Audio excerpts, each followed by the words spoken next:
Oh my gosh. Wait, I'm a new streamer. Hello? You're hard muted. You're hard muted. No, you're hard muted. Vernon, you're hard muted. I'm here, brother. I'm sorry, dude. It is like I was just explaining to everyone that we gotta figure out a better way. Better time to sync that. Yeah, we do. Because I was gonna go here like 20 seconds, and I was like, well, probably not the best. We got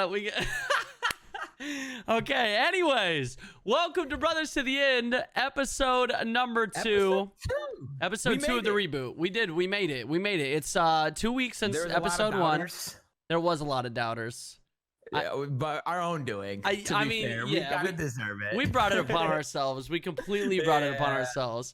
But this is different this time around. I think me and Vern are definitely completely. Dude, I'm all in. We're all in. We're all in this time. I love, and the fact that we have our own now makes me even more excited. So it's true. So welcome back. It's been 2 weeks since we've talked to you or seen your lovely faces. Well, that's not technically true. At least Brothers to the End podcast. It's been 2 weeks. Yeah, if you're podcast listeners only, then it's been about 2 weeks. And we actually got some cool news. It is very good to see you. It's very good to see you. Good God. It's probably the best to see you. I hope you guys are enjoying this ASMR portion of the podcast. Dude, what if we actually did, what if we bought ASMR microphones for just one episode? And just did some sucking on ears. Just did some nasty shit. You know what? We could do that as like a year, a year anniversary. If we do it for a year straight, we'll invest in some ASMR microphones and do the whole podcast like that. Okay, sounds good. So 365 days straight. Well, obviously not straight, but a whole year of podcast bi-weekly. Yeah. How many episodes would that be? Somebody do the math real quick. I'm not a mathematician, and I'm way too lazy to use a calculator. 52 weeks in a year. Half of that, 26 episodes. Wow, there you go. Look at that. Boom. Really? 26 episodes over a course of a year? Yeah. Okay. I feel like that's a good amount. That's a good amount. Yeah, I'm thinking we should up that number. 26 episodes. I mean, here's the thing. I mean, there's no reason we might not do like a surprise bonus episode. I agree. You know, or maybe like a special like Christmas episode. Exactly. You never know what you're gonna get. Okay, if you guys don't know Vern, he is literally the biggest Christmas fan ever. Oh my God.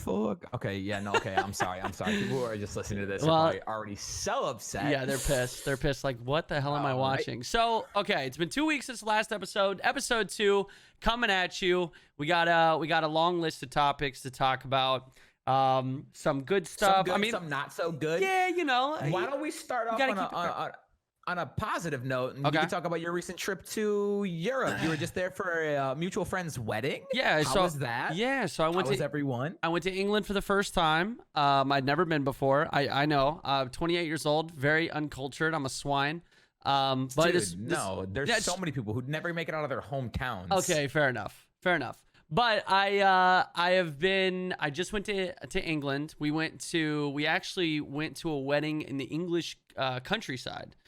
Which was like super far west. It was like near the west coast. Pictures, absolutely beautiful. Yeah, it was. So it was this little town. The event, everything was beautiful, but it was this little town called Yeovil, and literally, like, no joke, truly just the country. Like, it was so country. It was so hard to get like a cab. Like, there was like, you'd call a cab company, and the guy that would answer the phone was the same guy that would come and pick you up. Like, they'd have like one car. Like, it was such a small town, and that's actually where we ended up staying. So I was there for like 3 or 4 days. It was Sacriel and Shannon's wedding. Some of you guys may know Sacriel. He's a streamer on Twitch. Shannon was his fiance, is now his wife, and I was lucky to attend, fortunate enough to attend their wedding. And I think it was like a week and a half ago now. So huge congratulations to them. Heck yeah. About damn time, Chris. God, it took them forever. No, I'm just kidding. No, they took the time, and it was a beautiful wedding. It was absolutely incredible. It was a lot of fun. We just had a good time. Oh my gosh. It was probably the most fun wedding I've been to. Like, it was just, Ooh. it was, I mean, sorry about everybody else. I mean, I've been to some good weddings. Say, I have, okay. Ooh. Man, hopefully nobody's listening. Just a few that I know, Sam and Justin, Haley and Rick. Okay, no, they're all fun. They're all fun. I take it back. They're all fun. That's true, dude. The more weddings I go to, the more I realize that just weddings are a blast. Yeah, it's just a happy, like, celebratory time. I'm in hot water. I'm definitely in some hot water now. If anyone's watching this, he's like, excuse me? Oh my gosh. Haley, I'm kidding, Haley. Yours was hands down the best, obviously. But no, it was a great trip. It was incredible. And then after the wedding, well, actually before the wedding, we went clay pigeon shooting, which I had never done before. Yeah, like actually, it was actually way easier than I expected it to be. And it wasn't like, I'll be honest. I went, no. Everyone was doing pretty well. No, I was so good at it for the first time ever. I tried it, went out there, killed it, won $100. Yeah, pretty much. Actually, no, I didn't. There was no money competition. Not everything's about money, Vernon. Sometimes it's just if you try hard enough. Well, fair enough. That's true. Also, podcast is looking for sponsors. Yeah, true. Skeet shooting sponsors. Specifically clay pigeons. Brothers to the End podcast is a completely different entity from Gold Glove and Vern Notice. So, sponsors, we're completely open. Just, hit us up. But no, you made it a whole trip. You guys weren't just there for the wedding. You stayed longer. Correct. Yeah. So we did the clay pigeon shooting, which was awesome. It was like it was basically all the guys that were going to the wedding were invited. So we had a big crew. We let Sacriel win they did have a competition towards the end. We definitely let him win. He wasn't the best, obviously. But it was his wedding, you guys. You got to let him win.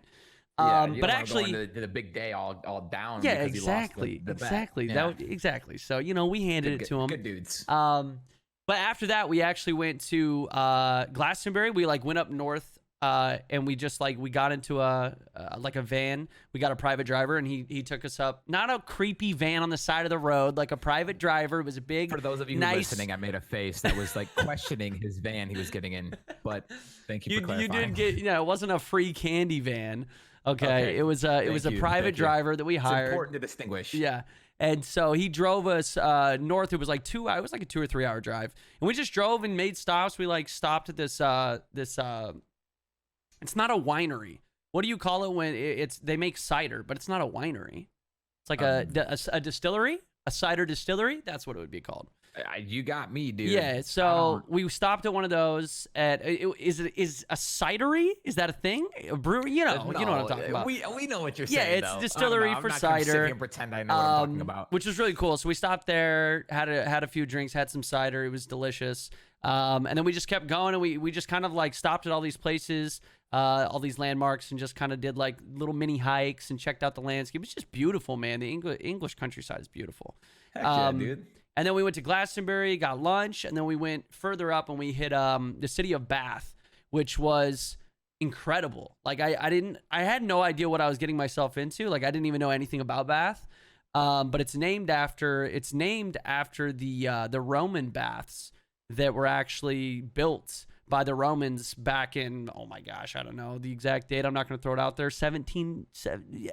I was going to say 1700s too, but I was completely a long time ago. I don't know the exact date, so I'm not going to throw it out. But it's a hot spring, and it's incredible. It's just you can actually walk through the original Roman baths. And there's a giant tour. The city is just immaculate. 1700s is way too late, by the way, for Roman baths. But jealousy is that's why I didn't say it, chat. He did. Okay, please don't put this on me. I take it back. I'm not putting a date.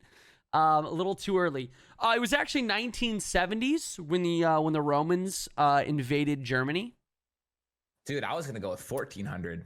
I have no idea. I don't know anything about anything. Okay, but the Roman baths, it was anyone listening even there? No. How can you say for sure? But it was absolutely incredible, man. I had never been to such a historical city, and it was mind-blowing, the things that they accomplished way back when, and now to see the city just where it is, it was cool. So it was a good experience. For all we know, those baths could have been made last week. That's true. It could have been a lie, dude. It could have been all a lie. It could, Imagine. And then they got one of those tourists. They got one of those little clicky things from Men in Black where they wipe your memories. Yeah, exactly. I don't know why it sounds kind of like a shotgun. Yeah, it sounds kind of like a shotgun.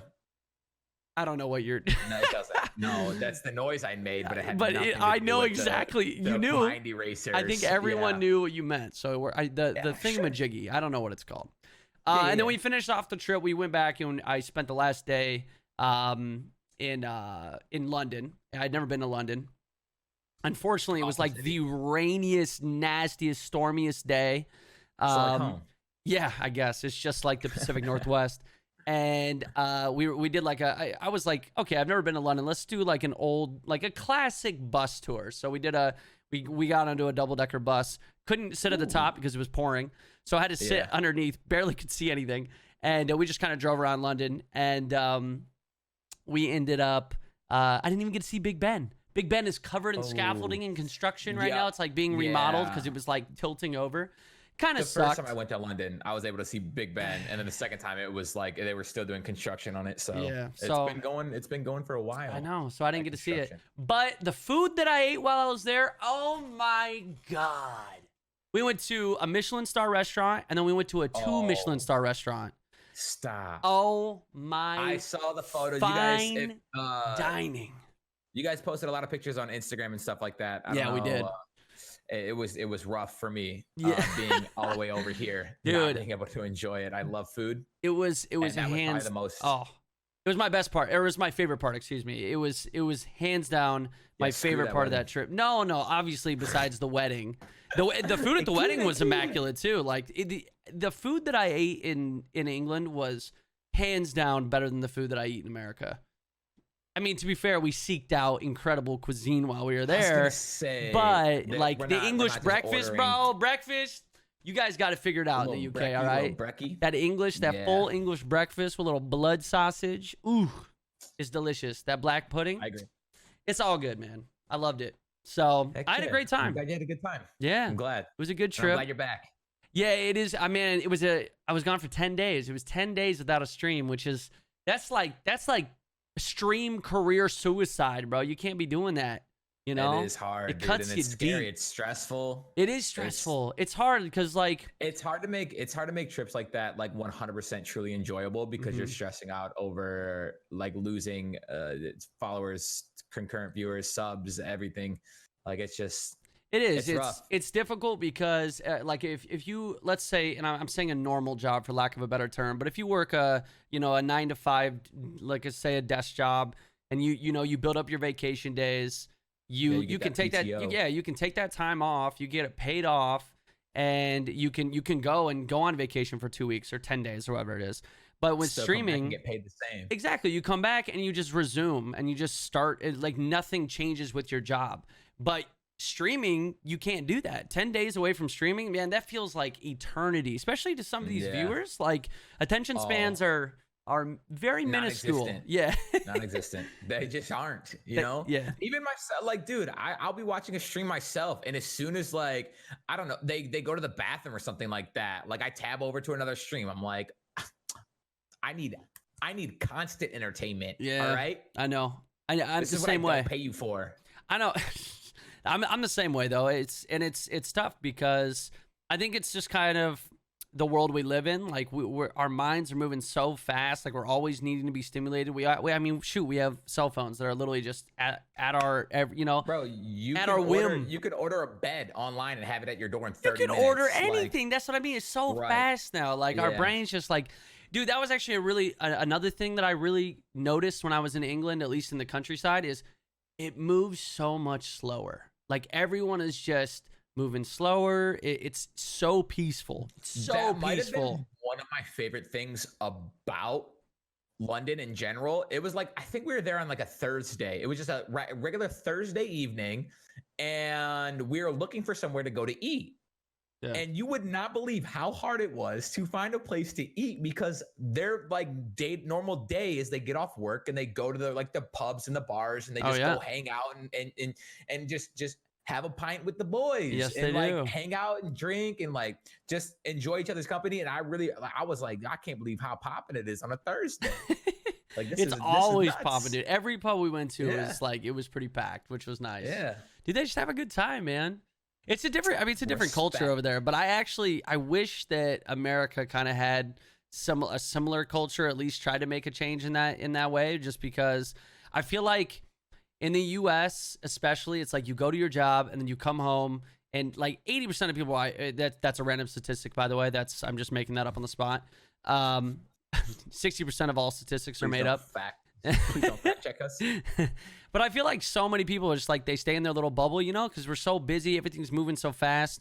Like man, it was so nice. It was just so much more calm and peaceful, and I loved it. It was truly a vacation. Obviously, we're back to the grind, you know, back to the real life. But I'm really glad I went. So it made me feel a little bit different about coming home too, you know. Yeah. So that's good. I'm glad. It sounds like a very positive experience. It was. Definitely was. Awesome. So yeah, that was my England trip. I had a blast. Also, a huge shout out to Sheriff Eli. I met the man, and that dude is one of the funniest people I've ever met in my life. I mean, obviously, he's the RPer. He's a Twitch streamer. Yes, he RPs a lot of GTA RP right now. I've heard of him. I haven't met the man myself. Oh my god, dude! I have like few people have made me laugh. Too? Yeah, Sheriff Eli is his Twitch channel. Like a lot of people are funny on stream, you know. They can get into these characters, and his RP is incredible. But the dude is actually just so funny in real life. I had a blast hanging out with him, so I had to just give him a special shout out because he was such a good dude, and we hit it off, bro. We hit it off. He's a good guy, so I had a blast hanging out with him. So I guess we'll jump into the next topic. We've got this is actually kind of one that you will kind of. I don't know. It goes with the last week's topic regarding Ninja, the move over to Mixer. Ooh, so OOPSIE. we had a big oopsie. I think it was about a week ago. We. Okay, not Don't we. Say we. This is Twitch. Twitch. Yeah, I can't say we. I'm not going to put us into this. Twitch had a huge oopsie. If you guys didn't know, Ninja's channel has been kind of used to promote Ninja's Twitch channel has been used to promote other Twitch streamers and other channels, which kind of makes sense on Twitch's end. You know, the most followed channel on Twitch is obviously getting a lot of eyeballs. You gotta redirect that traffic somewhere.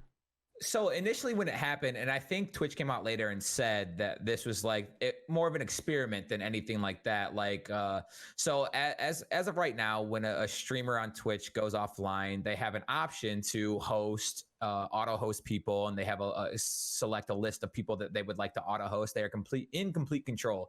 Twitch was testing out this new system where, so Ninja, primarily a Fortnite streamer, that when he goes offline, that they would bring up basically the Fortnite directory onto his channel. And at first, before I knew that, it seemed like they were just promoting like people that he would play with often, like other Fortnite streamers that are pretty big. Like I know Dr. Lupo and Bugga. Bugga was the one who won the tournament. So those were the channels that they were kind of, it seemed like Twitch had like control over who was being promoted on Ninja's page, which is petty.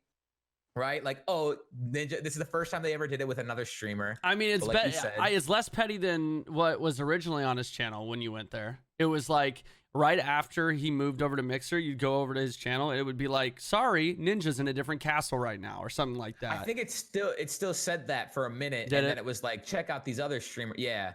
So that's pretty much the premise. And then feel free to explain what happened next. It gets next. even worse. So the problem was one day there was the most viewed stream in the Fortnite directory, and I don't know how this was even. How did this get past? I think it was just like it. Yeah, dude. It had like almost 20,000 viewers. It had been up there for a good amount of time. Basically, it was just straight pornography being streamed in the Fortnite directory. And when you would go to Ninja's channel, it was literally the first channel suggested. And so obviously that is a big no-no. I think, it was almost up for like 2 hours. 2 hours. How does Twitch not contain that. That's something that I just don't understand right now, is like, especially with all that traction, all those views, like the people at Twitch, they have the Twitch running constantly. Like they have people there monitoring things constantly. You should know what the top stream is of And each directory.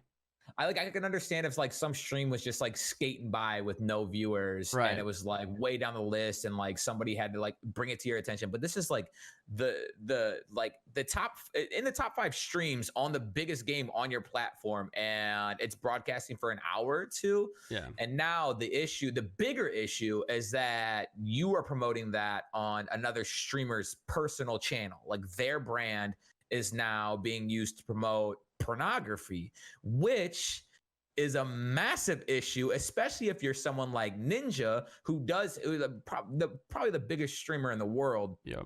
Who was working with all these brands, super easy, it made himself like kid friendly, family friendly. Like and now you have this broadcasting on his channel. Like even like not from a professional setting, just like, oh, there's a crap ton of children who follow this man's stream, who might not know that he transferred over to another platform, who goes to his channel to watch their streamers, see what their favorite streamers been up to, and now has pornography playing. Yeah, I mean, ridiculous. He has a huge fan base, obviously, and I feel like a majority of his demographic is younger.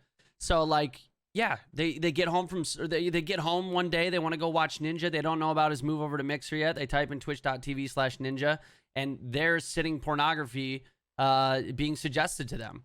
I mean, it's just not only that, but it's being suggested on the biggest channel on Twitch, and a streamer's channel that literally isn't even on the site anymore. Yeah, and it's attached to his name, and it just makes Ninja look bad. And so Ninja and in Ninja's, I mean, obviously it was not Ninja's fault. The man didn't do anything wrong. He had no control over exactly. So he released a video on Twitter, I think, you know, basically just saying, I apologize. I'm very, very disgusted with this. You know, this was not my team. This was Twitch.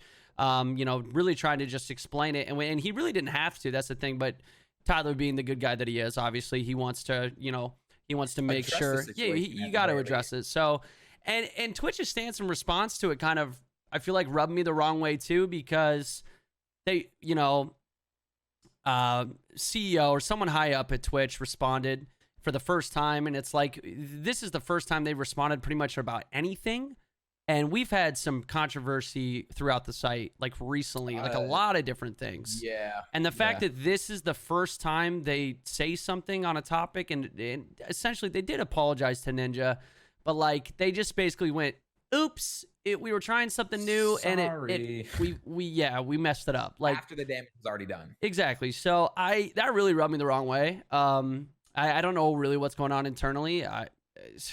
It's frustrating. Well, I mean, I do know what's going on internally. It's Amazon is taking over, and there's a lot of people taking over former Twitch employees' jobs that are suits that have been working in, you know, the business side of things, but they don't truly grasp the community aspect or truly understand what Twitch is about. They see numbers, they see dollar signs, and that's kind of what happened. And it's, you know, it's frustrating. It is, because the reason Twitch is so it's been so popular is because of that community. It's because the employees knew what Twitch was supposed to be, what it was about, and they're the ones who built it. Yeah, like, and it's changed so much internally that I truly think this is not gonna be the last thing we see happen like this. If anything, it's gonna continue to get worse unless they decide to hire people that actually understand what the hell they're doing. That I will say, in Twitch's defense, and I'm not really defending Twitch, but I think it's just the internet as a whole. I think a lot of these other streaming platforms, when and if they grow to the size that Twitch is now, and they have this many streamers on it and this many partners and affiliates and all this other, like, the stuff going on within their platform, I feel like they'll experience similar problems. Like Twitch is kind of like spearheading it, right? They're the ones that are dealing with this stuff first, and so I guess it's beneficial for these other platforms to see how Twitch is handling, even like Mixer with their what we talked about last episode with their clothing guideline stuff. They got to see all the backlash and all the things that happen. Like Twitch is banning people, like, oh, you can't wear certain tops with I don't Right. know, and then so Mixer was like, okay, this is what's acceptable. This is like went really hardcore into it. Like they got to see Twitch's shortcomings there and improve on it. And at the end of the Hopefully- day, I mean, competition is great. And then, so like we mentioned last time, so, but you know what? Twitch is not going to be the only streaming platform that makes mistakes. I'm sure something will happen down the line with Mixer where, you know, they're like, here's the thing. And I think Twitch has tried to do their best, but it's kind of, you know, obviously they've fallen from grace a little bit from it. But there is a lot of gray area when it comes to streaming. I actually watched a clip recently about Doc, and Doc was saying something. He was like, you know, he's hanging out in his stream, he's doing something. He's created this community that laughs at a certain type of humor, and he mentioned like on my channel, you know, I'm playing Dr. Disrespect. I'm gonna grab my crotch and do weird stuff and lick my chair, but yeah. and under certain context, it kind of makes sense. Like that's the character of Doc. That's what his audience wants. That's what he's done in terms of humor on his channel. But then you have it on the other side of the spectrum where like if another guy just walked up to his stream and just started grabbing his crotch a bunch, like he's still doing the same thing, but it's in different context. And so you almost need people to be aware of that to be able to moderate properly. But then again, that's super difficult. And it's like you'd have to have, you know, it's never going to be like that. So I see that's where the gray area comes in. And that's where like Exactly. Twitch has to like they're going to make mistakes trying to figure out how to moderate everything. Exactly. And Mixer will too. And all the other streaming platforms eventually will too. Everyone's going to make mistakes. There's going to be always huge gray areas. But that was just kind of an example, just like that really got me thinking. It's just like, it's true. There's so much gray area. You never really know. You know, someone might get banned for something and then someone might else do the exact same thing and not get banned. I don't know. It's hard. It's a fine line, and you have to kind of, you know, you have to, I don't know. It's you got to straddle it, like straddle the line.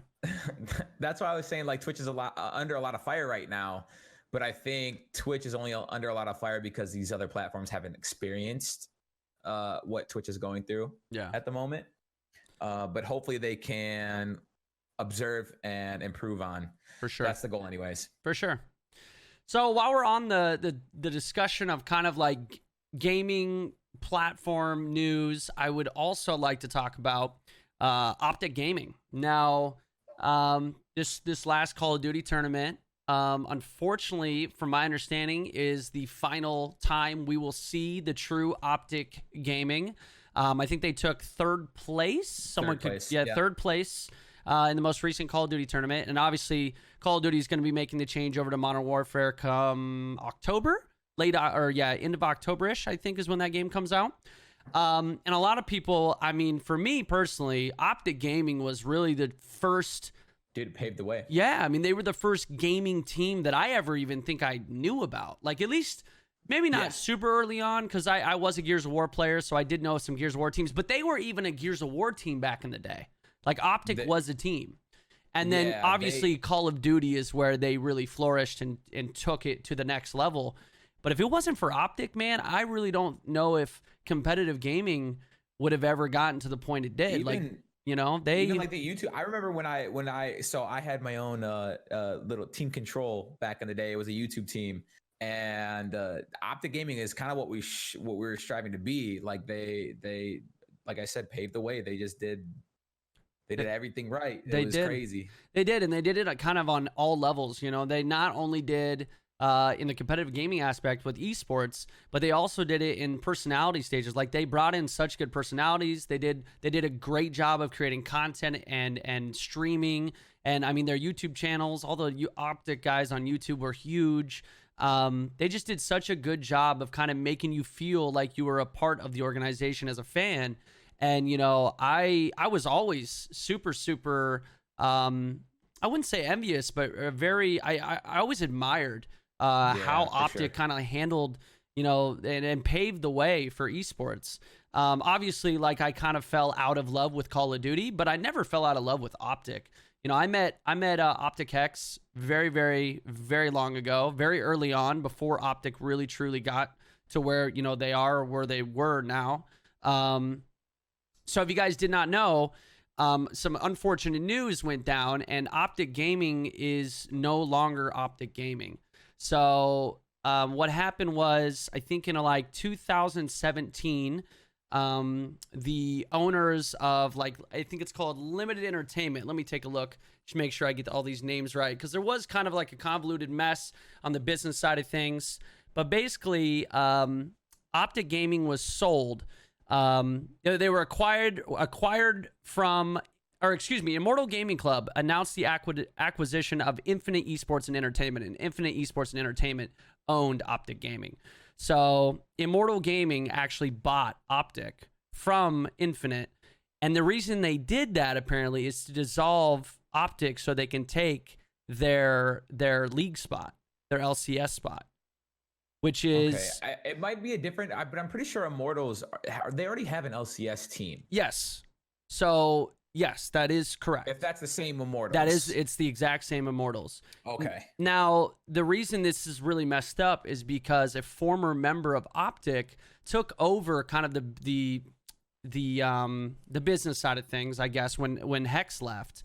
And unfortunately, I think when Hex left, he was under the impression that the team was going to be ran, kind of how it's always been ran. It was going to stay OpTic Gaming. Hex built OpTic Gaming from the ground up. It's his baby.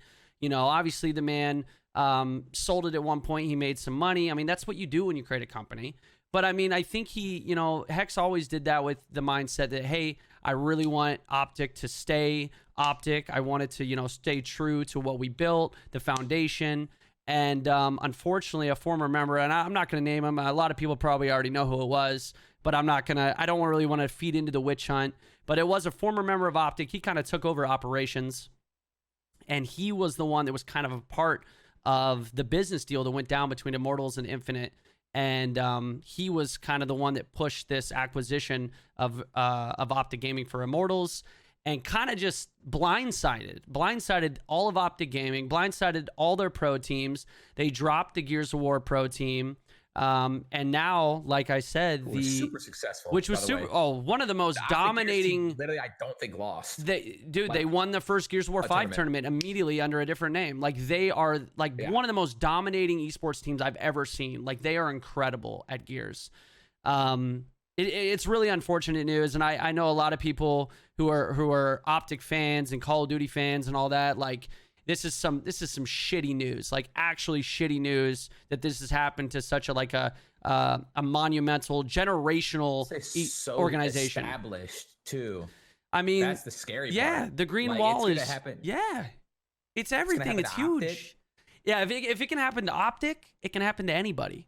Yeah. And I think this was kind of almost a slap in the face for like the gaming community in general too, because now they're like, holy shit, like this really is a business at the end of the day. Like, esports has become such a business that people are gonna be scummy. There's so much money involved that some people just want the money. Like, they're just gonna sell and run. And well, I mean, you got famous rappers, sports people, like everyone investing into esports teams because they understand now, like it has taken off so much that they realize how much money is actually in gaming and actually in esports. Yeah. So I think this is a really emotional final tournament for Call of Duty, especially all these long time OpTic fans. A huge shout out to the Green Wall. You guys are dedicated and awesome. And I think, I've never been a diehard OpTic Gaming fan, right? I like a game. I like the esport. They're like OGs though. But they're the OGs, exactly. And I've always liked, a lot of their players that they've had. I've had a good relationship. I met Nate Shot early on when he was a part of OpTic. I met Scump. I've known Scump since he was just a kid, like literally like 15, 16 years old, little tiny Scump. Now he's just, now he's Scump God. He's amazing. The man. Crimsix, Crimbot, I've known him forever. Like, I've just known a lot of these guys. So to see this happen to him, man, this one kind of messed me up a little bit. I mean, they're all like ridiculously good at what they do. I'm sure they won't be without a team.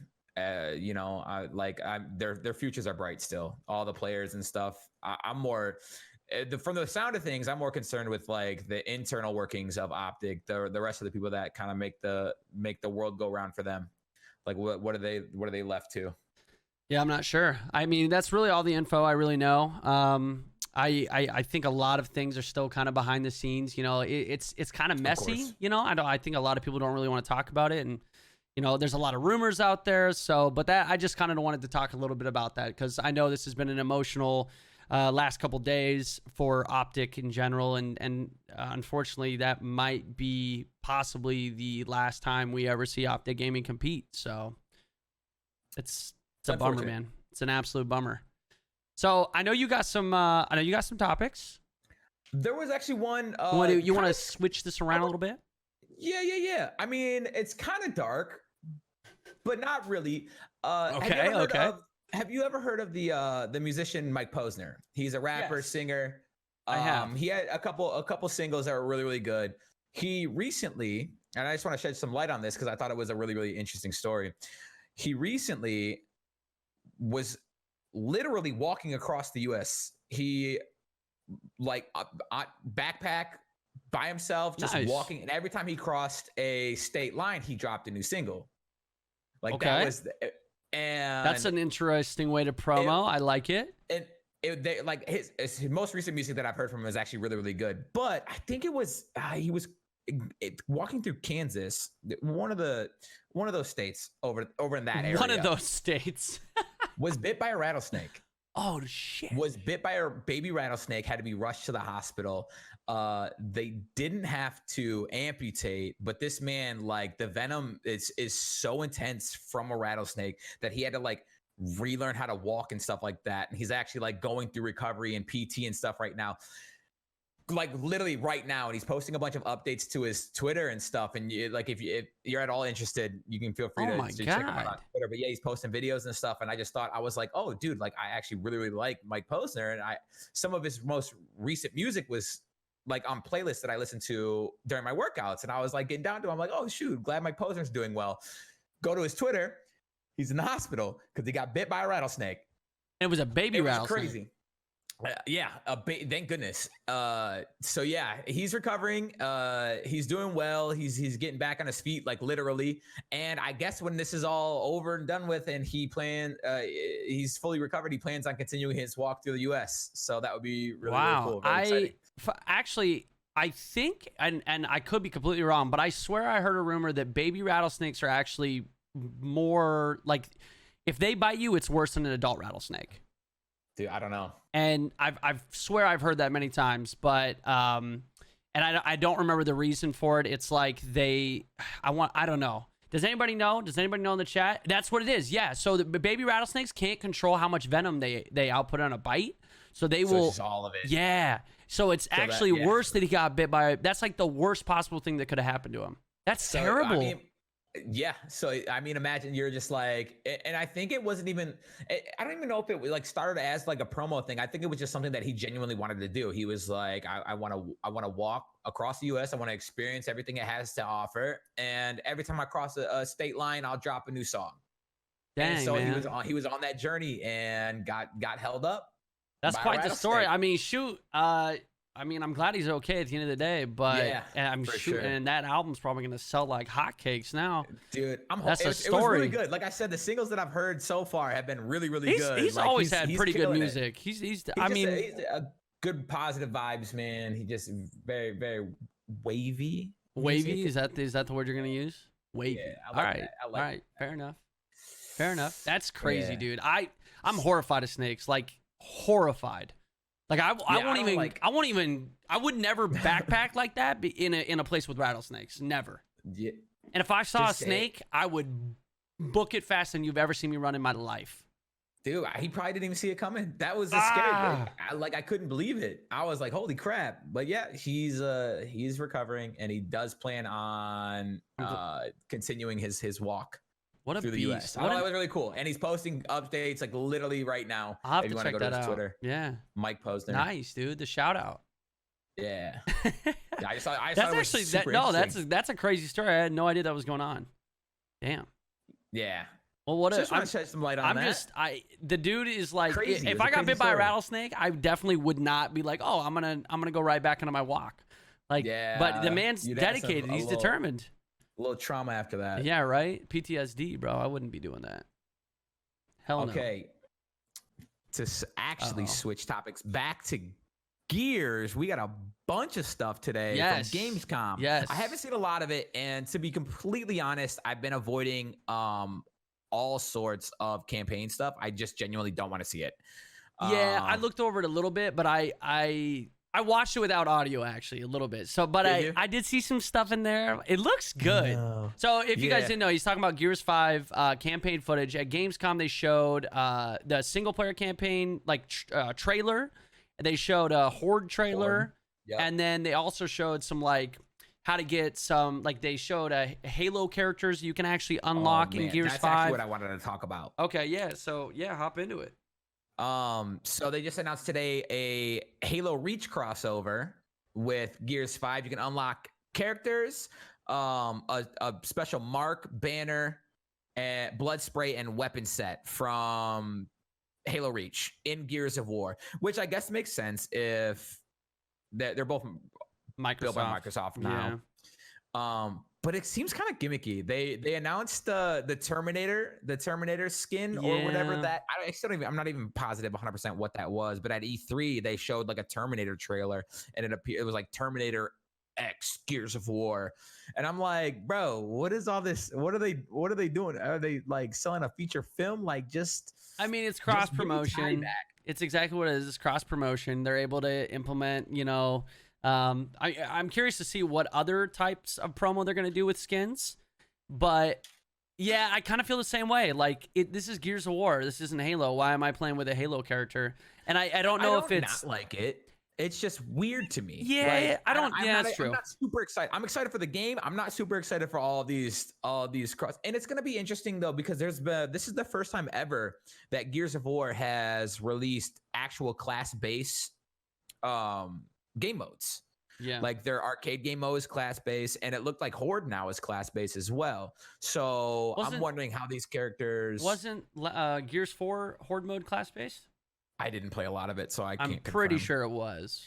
Okay, but in introducing these new characters now, it will be kind of interesting. It'll make those game modes a little more, even if they're going to be even available in those game modes.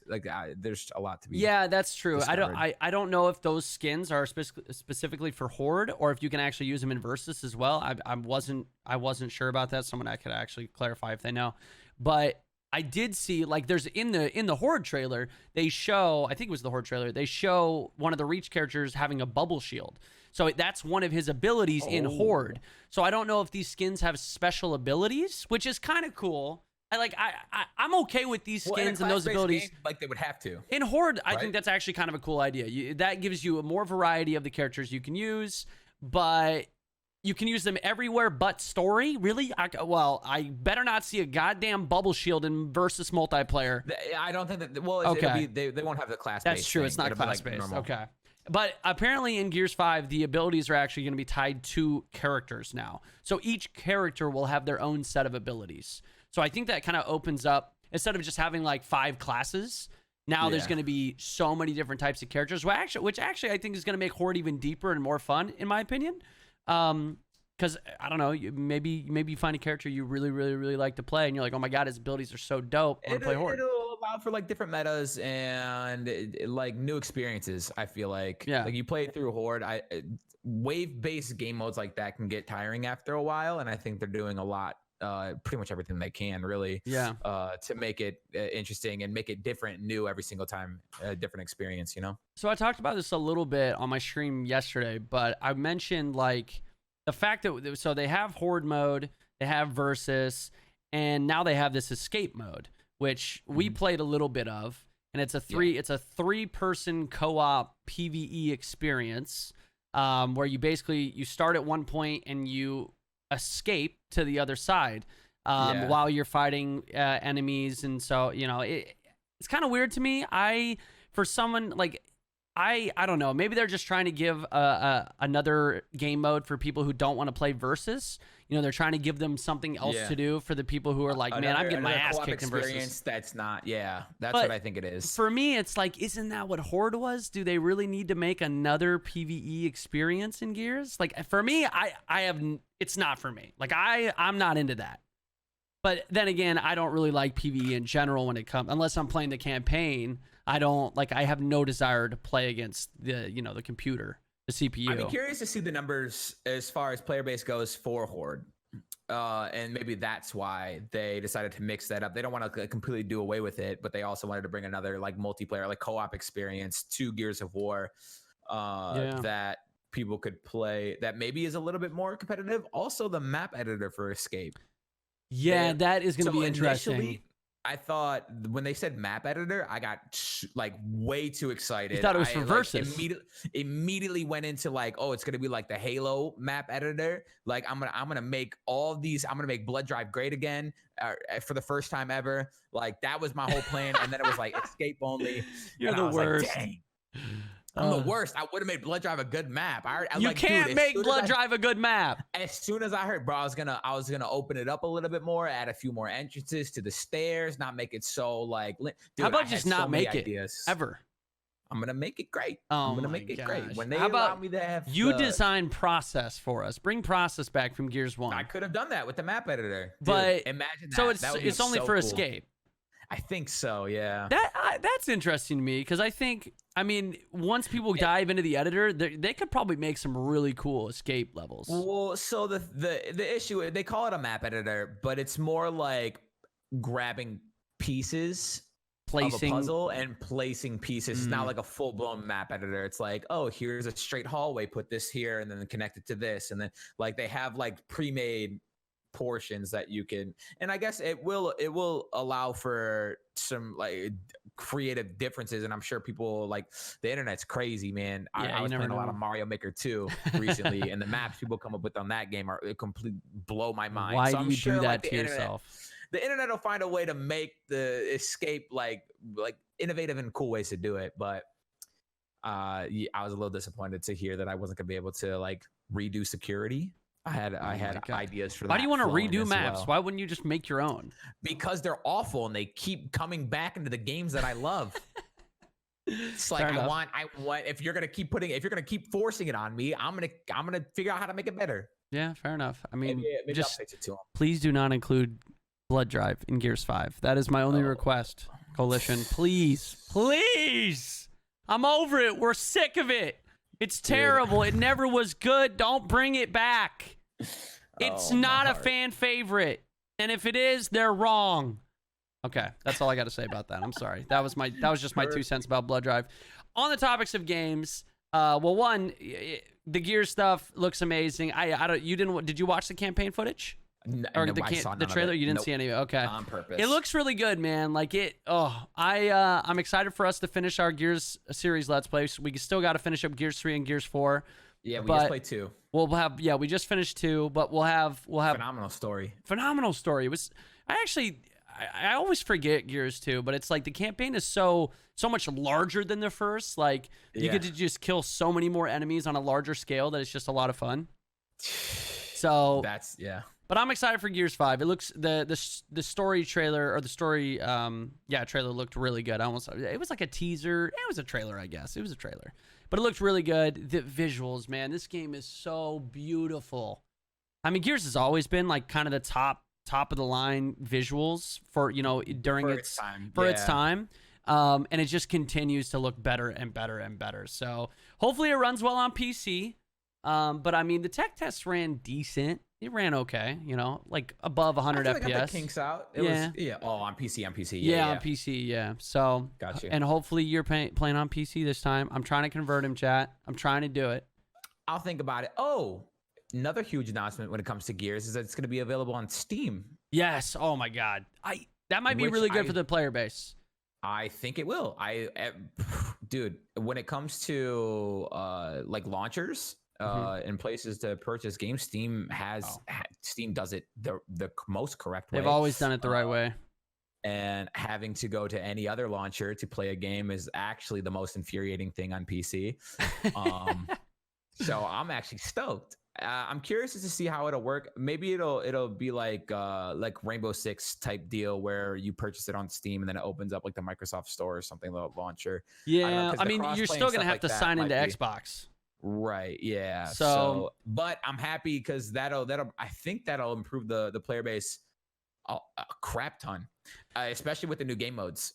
Yeah, Like, I hope so. Escape, like they don't have to go in expecting like just a multiplayer experience or a campaign experience. They have Horde, they have Escape now. Hopefully, Anything to bring more people to Gears of War is a good thing. gonna get my approval. I So think Steam is gonna be awesome. I think this time with the Steam integration and full crossplay, the fact that crossplay was so seamless in the tech test, like it worked pretty well. Phenomenal. We were constantly being matched up with Xbox players and PC players. And to be honest, like I think a lot of people were nervous at first with Gears crossplay because I think they thought the skill gap for PC players was going to be super high. But Gears is so movement based that it actually works for crossplay. Like, yes, PC players sometimes will have an advantage with aim, but for movement, I feel like people on the sticks can definitely compete. I think it's just I think it's just that PC players haven't had as much time with it as console players. I think there will at one point there will be a place where PC players catch up and far surpass console players when it comes to Gears of War. I mean, with just the 20 hours, 25 hours that I put into the tech test, by the end of that tech test, I felt like I was the sweatiest dude in every game. Like I haven't felt that confident like in my gear skills since like Gears 3. Like it felt so good. So I'm excited to just like jump in and just sweat. I'm going to be so sweaty. Yeah, just a matter of time, my friend. I can't wait. I'm literally less than a month away now. Oh, less than 3 weeks. Less than 3 weeks. Gears 5. I'm so hyped, bro. So hyped. You guys get to hear us talk about it on the podcast, our first thoughts and stuff. It'll be just a whole nother podcast dedicated to the Gears of War. And you get to hear me bitch and moan every day about how my shots are not landing. Blood drive, you sons of bitches. I'm just kidding. I wouldn't do it. I mean, I would totally. That's exactly what I'm going to do if they bring back Blood Drive. We'll start an episode with that. But moving on, there is some other gaming news. We got the NBA 2K20 My Career trailer that dropped today. I don't know if you had a chance to watch it. Nope. I told you to watch it, you dungus. It's My Career. What is it? I mean, it's amazing looking. It actually looks like they've got LeBron in it. Idris Elba is in it. I think I saw some other big names in there, but they like went full out, like balls to the walls for 2K20 My Career. It looks like a solid story this time around. Yeah, we'll see though. The VO, when I see it. The last few My Career stories have been the most laughable, like entertaining. Don't get me wrong. Yeah, it's true. I love 2K. I'm gonna be picking it up for sure, 100%. But the My Career story modes have been absolutely laughable. Like been a little so iffy, corny, and I'm gonna dare I say it, cringy. Oh yeah, at times definitely the voiceovers have been like very subpar at times. But this one actually does look like they've stepped it up a little bit. Granted, a trailer is always going to make it look really good, but it does actually look like they've kind of taken a leap. So I think this one's going to be pretty solid, but we'll have to see. And we have the 2K20 demo coming out, I think in 2 days. On Thursday it comes out, or Wednesday. Soon. Super soon. It comes out this week. A prelude, basically. You get to make your character, position, stuff like that, and then kind of go through like this, start the story, and then you'll be that much further ahead for when the game actually. So will you be streaming that? Because I know I'm most likely. I'm also streaming it this week. I mean, I would much rather just have the game, but it'll hold me over until then. Because I'm excited for 2K20. I'm excited. Yeah, for sure. I'm excited to get my hands on. Although it does drop the exact same day as Gears 5. Yeah, so we're gonna have to figure that out. I might talk about an issue. Yeah, it might take a back seat for a day or two. 2K20. I'm sorry, I love you, but we'll see. Maybe not. Maybe I'll just do like a 15-hour stream and I'll do 12 hours of Gears, 3 hours of 2K. I'll figure it out. I'll figure it out. We also have some other gaming news, which is actually cool. Well, I mean, Gamescom is going on right now. That's so there's true. A lot of stuff. Gamescom is dropping a lot of stuff right now. But Call of Duty Modern Warfare has an alpha weekend this weekend on PS4 exclusively, and you can play. It's an open alpha, and you can play the 2v2 game mode. Now, that's exciting because one, you get hands-on Modern Warfare. It actually looks incredible. Now, the only downside is it's only on PS4 for this weekend. PS4 exclusivity. Activision made that deal with Sony. So unfortunately for us people who want to play it on PC so very badly, and all you lovely Xbox players, we do not get to play it on our consoles or rig of choice, but we can play it on PS4 2v2 game mode. So I'm definitely going to play it. I want to check it out this weekend. Yeah, for sure. Are they, did they say that they were going to release, like, maybe the weekend after, they're going to open it up to all platforms or anything like that? I'm not totally sure. I just saw like a little inkling of that. I don't even think if it was like a full-blown release or if somebody found it. I think someone found it on the PlayStation Store. That's how it got leaked. Oh, really?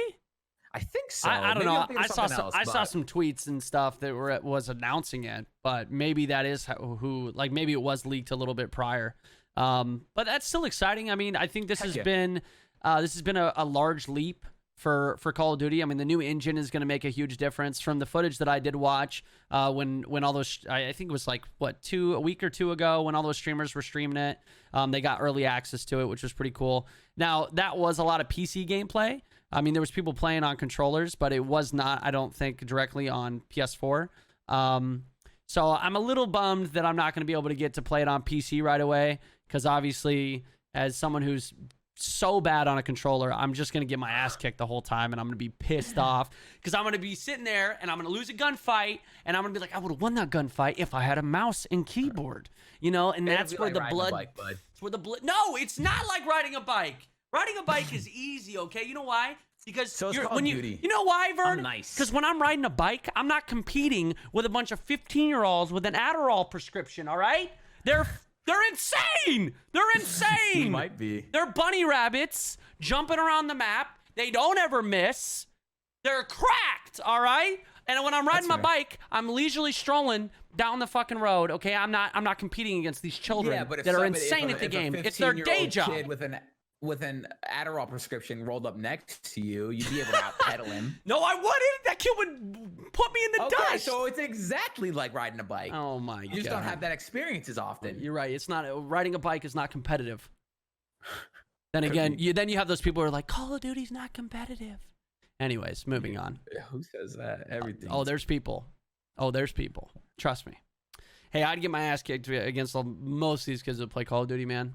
But I'm really excited for Modern Warfare. I think it's going to be a solid game. It looks really good, man. The customization. I've heard good things. Honestly, it looks good. I'm super excited. Games are going to be Did you see the customization? The next couple months. No. Dude, there are so many weapon attachments, everything you can do on these weapons. There's so many guns. Like, I was watching Shroud go through it on his stream, and there was just, he's like, dude, there's so many attachments. Like, it's going to take me forever to learn, like, what's good and what's not. I mean, it looks like a ton of fun. I'm just excited to sink my teeth into it. Now, I do want to mention, because a lot of people have been asking, and I'm sure you've been getting this question too, are we doing the race? Are we doing the race for Call of Duty Modern Warfare? Explained it a little bit. Did we? First episode of the podcast. We didn't talk about if we're doing the race this year, but you explained what the race was. Oh, that's right. Yeah. So yeah, but it's a Call of Duty charity event that started with Brennan, Tucker, and Jericho and T. Martin. They would just go play Call of Duty, try and get to the 10th prestige or whatever it is, and just raise a bunch of money for the Call of Duty endowment. Mm-hmm. And so there has been a lot of chatter of if we're doing it this year or not. So feel free to speak on it. Yeah, Vern's been a guest the last 3-4 years. 3 years? Yeah. First one was like Black Ops 3, I believe. Okay. You've definitely done it a couple times with us. Hutch has also done it a couple times with us. We've brought in different people throughout. But this year, a lot of people have been asking if we're going to do it for Call of Duty Modern Warfare, and the final answer is, unfortunately, we will not be doing it for Call of Duty Modern Warfare. That is what I was told. Now, I really don't handle the logistics of it all. Jericho is kind of the one that handles all the behind the scenes for it. He told me that it's just not going to be happening this year, unfortunately, but have no fear. Because I know Tucker mentioned he wanted to actually do something with the release of Call of Duty Modern Warfare and maybe just do our own charity stream. And Vern also mentioned wanting to do it. And I feel like I would love to do it as well. So even if we're not really flying the colors of the Call of Duty endowment and doing it with Activision, I still think that we can do kind of our own mini race. And kind of just... bringing the race back to its roots. Yeah, we're taking it back to the roots. So it won't be like an official race like we've done in a couple years past. But we do think that we're going to try to figure something out and still try to do some type of marathon stream. It might not be 4 or 5 days like we usually do, but we might be able to do it for like a day or two and at least jump in and grind. Maybe we'll do it all on our own streams and just raise a bunch of money together. I'm not sure what we're going to do yet. We're gonna talk a little bit more about it once we get closer to the release of Call of Duty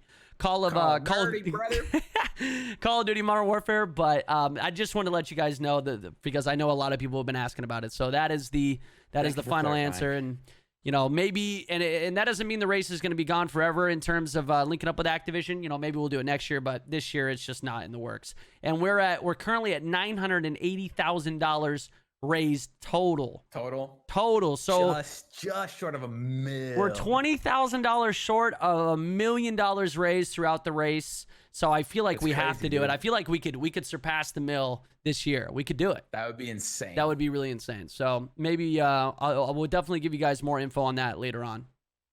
Now, sounds good. You haven't played The Witcher, have you? No, I purchased it, but I have not played it yet. Oh man, now, but you like RPGs because you're like a huge Oblivion fan. You like Oblivion. Yeah. So Oblivion was like I'm more of like a FPS like sports game kind of dude. But Oblivion, for whatever reason, whatever it was about that game, it just came to me at the right time of my life. I freaking love Oblivion, and so it's got me into other RPGs, but nothing like Oblivion. Yeah. So. The Witcher, though, you rave about constantly, and so it was on sale, and I did purchase it, so I do have it, and I plan on playing it at some point. Maybe I'll milk what I feel like you're getting into right now, and the Netflix series that's coming out. Yes, maybe I'll milk it when that drops, and I'll be like, oh, watch The Witcher, then come watch The Witcher. That would be a good time to do it. Honestly, I think that'll kind of get people like rejuvenized into it. Like kind of. It'll get them back into recharged into the Witcher lore because for me, like, there's so much, man. There's so much. It's like the most like detailed, incredible like fantasy world I've ever really dove into. Now, this is coming from somebody who's actually never read the Lord of the Rings books. I know I'm getting there. I promise. But I've been reading the Witcher series just in prep because the Netflix series is going to be based off the books. But the video game is also based off the books. So it all kind of ties together. But the video game, now you don't have to play Witcher 1 and Witcher 2 to play Witcher 3, obviously. And a lot of people told me not to even worry about Witcher 1 and Witcher 2 because the combat is just kind of so ass. But Witcher 3, man, like CD Projekt Red knocked it out of the park with that game. It is like the most in-depth, incredible fantasy RPG period that I think I've ever played. It is my favorite RPG of all time. And like I've beaten the main story, the Hearts of Stone DLC, and I broke my hand a year ago and I was playing through the Blood and Wine DLC during that time. And I haven't gotten back into it. But I've been meaning to. But with the Witcher Netflix series coming out, how do you pronounce his name? Henry, is it Cavill? How do you pronounce his name? I don't know. I don't know. Colville? It's not Superman, Colville. right? Yeah, it's Superman. Yeah. The guy who played Superman. I for some reason am just drawing a blank on his name. But he's gonna be the Witcher. He's playing Geralt, the main character, which is actually incredible. And apparently he's a huge fan of the Witcher series. So I feel like he's really trying to bring Geralt to life. I'm excited, man. I think after the lack, It looks good. It does. It looks. The trailers make me a little nervous because there's characters they show, and I'm like, that is not who that character. That's not what that character should look like, at least in my head. But you never know. Like their on-screen performance could change that. They could make the character their own, and it could be amazing. You never know. But I think it's gonna be good, man. I think a lot of people are like. They're itching, like people are as you scratch your neck. They're itching for that like new fantasy, like after Game of Thrones to see like I think for sure. I think all these people saw, oh my god, like a true fantasy series. People are loving this shit. Like this is what people want. There's a demand for it, and now kind of with the lackluster ending of Game of Thrones, we could all get into that. That's a discussion for another time. I think there's people itching for another fantasy series that they can really sink their teeth into, and I think The Witcher Netflix series could potentially be that. If they do it right. Definitely if they do it right. And I'm a little nervous. I hope they don't ruin it. But it has a lot of potential, man. A lot of potential. And I just hope they do it right. So okay. I'm telling you, you got to play The Witcher 3. You got to play it. I plan on it. And Okay, good. I hope everyone is excited to watch me play that at some point. On the topic of series, though. Yeah. You told me you haven't watched it yet, but The Boys. Oh yeah, I haven't seen it yet. Everyone. I saw a preview for it. I went to the movies recently. I saw a preview for it there. Everyone who I was with was like, "Oh, so good! It was so good." Everyone I've talked to was so good. So I took my day off Sunday yesterday. I went ahead and literally watched every single episode and loved every single second of it. It was so good. It was so good, and I cannot wait for a season 2. There's only one season available right now on Amazon Prime. And it was incredible. It was like such a different take of superheroes. It in my head, without spoiling anything or without like giving too much information about the show out, in my head, it's if superheroes were real, this is how it would go out, go on. Like there's no, like it's so dark. And I've heard it's really scary, and people have painted superheroes to be like, heroes. In reality, in our world and stuff today, I feel like it would play out a little bit differently, and this show does an incredible job at showing that.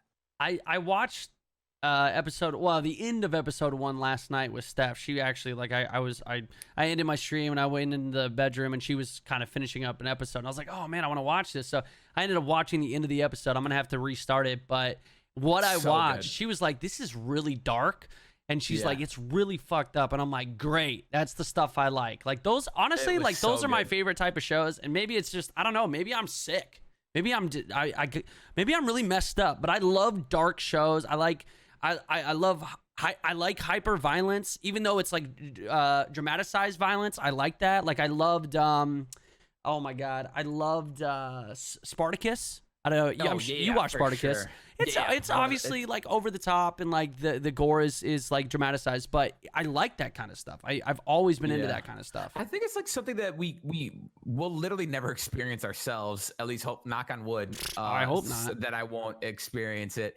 But it's something that's it's just entertaining. It's just pure entertainment.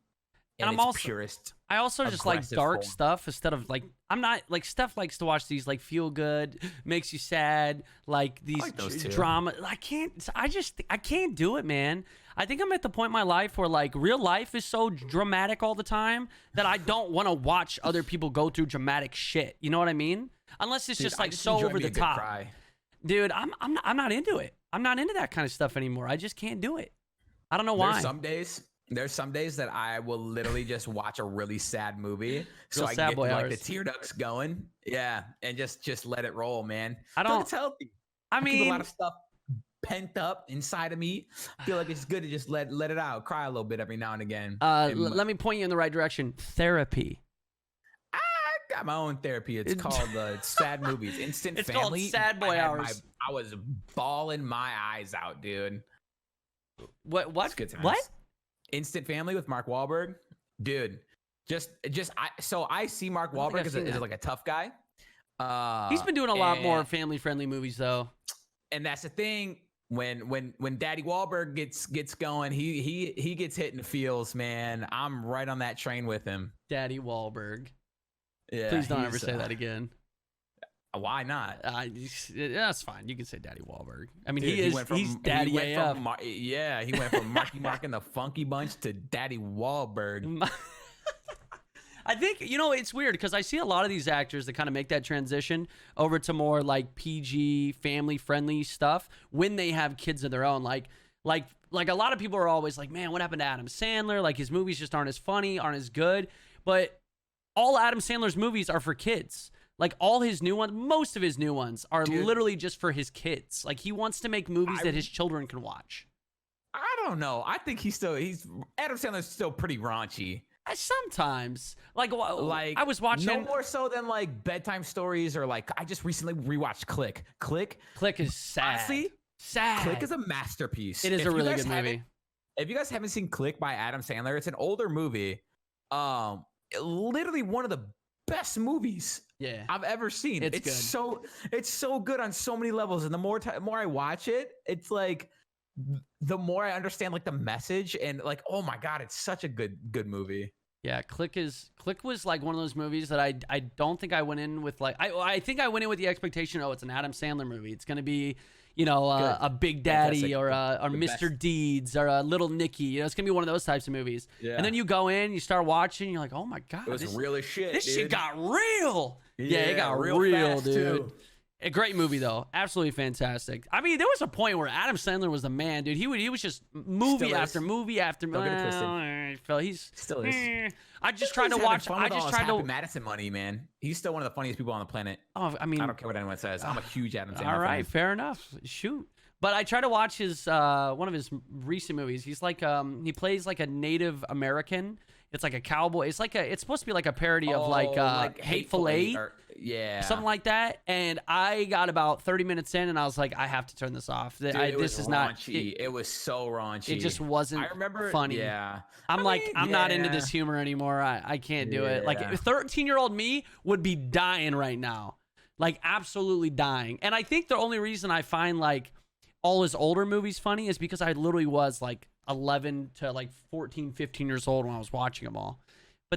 And now they're nostalgic, so I still think they're funny as hell, but they're probably, you know what I mean? Like his humor is just not there anymore. The amount of times I watched Happy Gilmore. Oh, Happy Gilmore is great. Disgusting. Yeah, jackass. Back I when I love used that to movie. record, this is going to be like a weird story that is not going to be relevant to anyone but you, but this is our podcast, so I'm going to tell it anyways. Perfect. Back when I used to record gameplay for YouTube videos, I would, this is before we would do like commentary, like live commentaries and stuff. So I would just sit, like play games of Gears of War and have my laptop going with the same DVD on repeat for hours. I probably watched Happy Gilmore like 50 times in a week. Why don't you just watch a different movie? Because I was playing games. I didn't want to go get up and find a different movie. I would just watch the same one on repeat forever, dude. Happy Gilmore was one of them. White Man Can't Jump was another one. I knew every single word. I could repeat that whole movie. I think there was only one movie. Well, no, I only remember being able to like recite one movie word for word, and it was Shrek, the first one. And it's because, no. In my defense, Shrek came out when my little sister was like 2 or 3 years old. And you know how kids watch the same movie over and over and over. And like, what movie do you want to watch?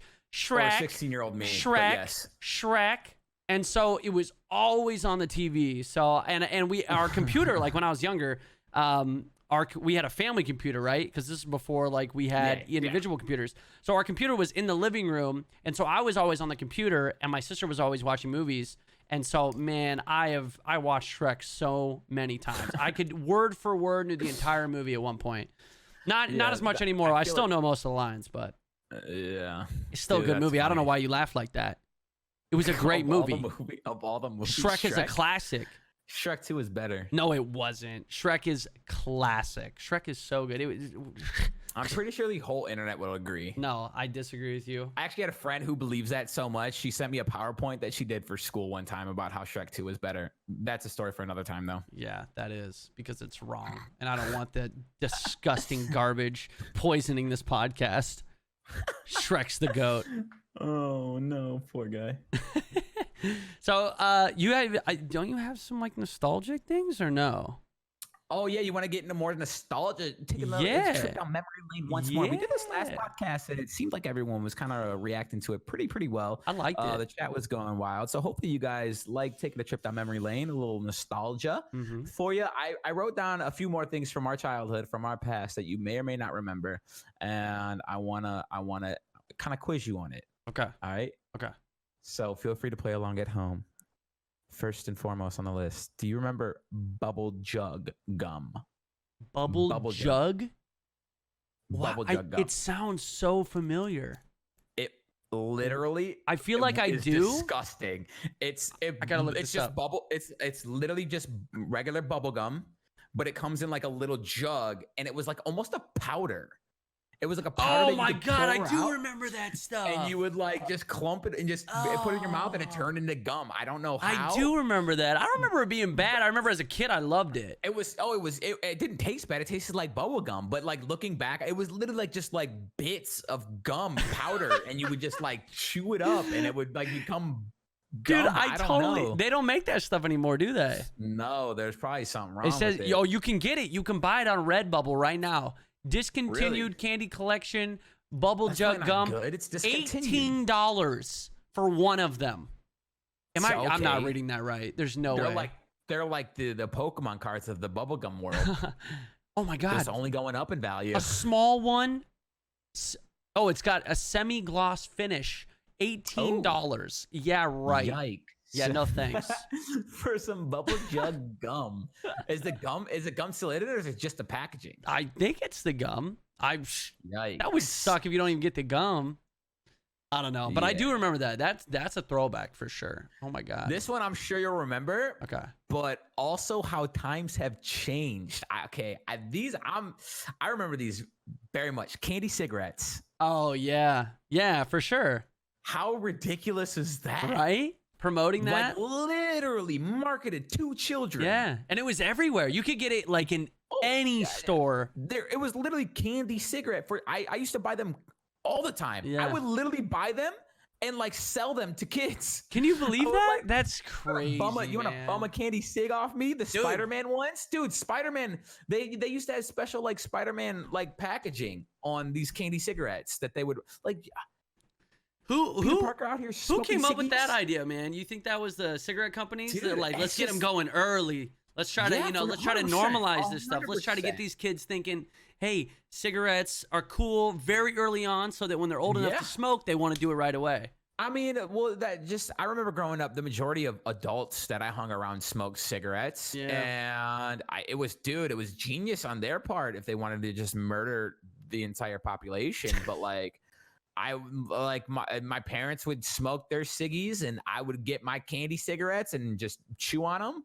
I do remember that. But you would pretend to smoke them. You It was like would. cool. It was, man, I just thought it was so crazy. I was like, holy crap, these were a thing. Like, they used to just sell candy that blows. cigarettes.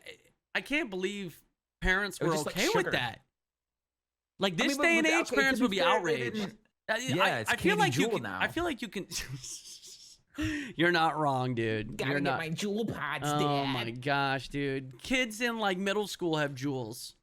It's oh my god, it's so and that's I just read something and it was like it's upsetting because they're basically targeting a demographic that probably would have never picked up smoking in the first place. Right. So Now they have a the people nicotine addiction who- some other way. Yeah, now they still have a nicotine addiction. It's just jewels now and like e-cigarettes than regular cigarettes. And it's become like so popularized. They actually stopped, I don't know if it was just in Michigan, but they just recently had to stop selling fruity flavors and like candy flavors, jewel pods in stores because it was marketed that were saying it was marketed towards children. Of course. Like these high schoolers wanted to come up in there and get their cherry jewel fix. Jesus, dude. It's an epidemic. Seriously. It's terrible. All right. Now, I haven't seen one of these in a very long time, but a slap bracelet. Oh, the one where you literally slap it on your wrist and it goes around it. would Dude, just I do fold remember over so those. perfect, and you would be hitting each other with them. The name is pretty self-explanatory, but I do remember those. Yeah, you'd run up to your friends and slap them on their wrist. Dude, everyone had them. I remember people like coming and doing like stuff at my school, and like that was their thing they would give away. Like now it's like pins and stuff. Then it was like slap bracelets. Or Dude, they should bring those back. I don't know why they don't. Yeah, because people were beating each other up with them.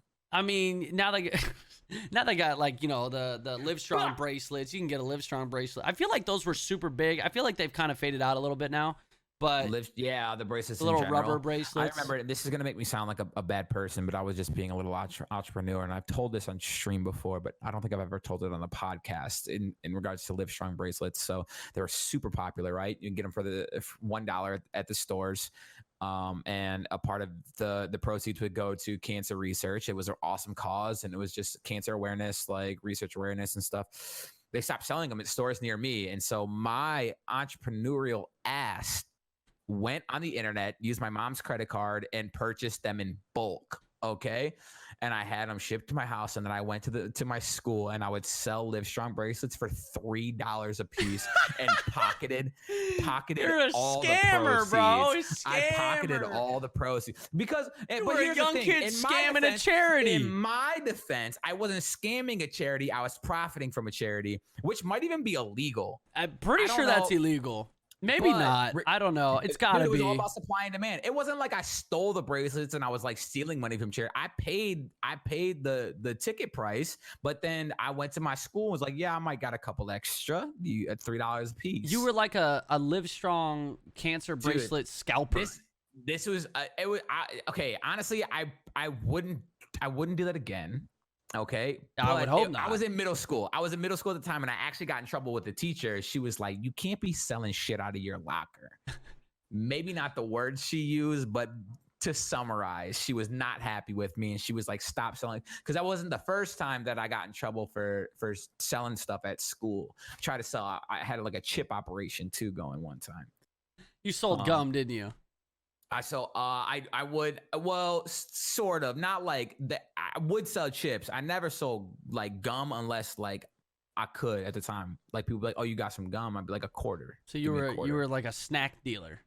Yeah, kind of for a little bit. I respect the hustle. Things though nowadays. Yeah, anything to get a buck. I told you about the kid at my school that he would like him and his mom or something would make breakfast burritos and wrap them in foil. Oh, yeah, and then he'd come super smart. And then he'd come to school with like this whole thing of breakfast burritos every day. And bro, I mean, me? Are you kidding me? I love burritos.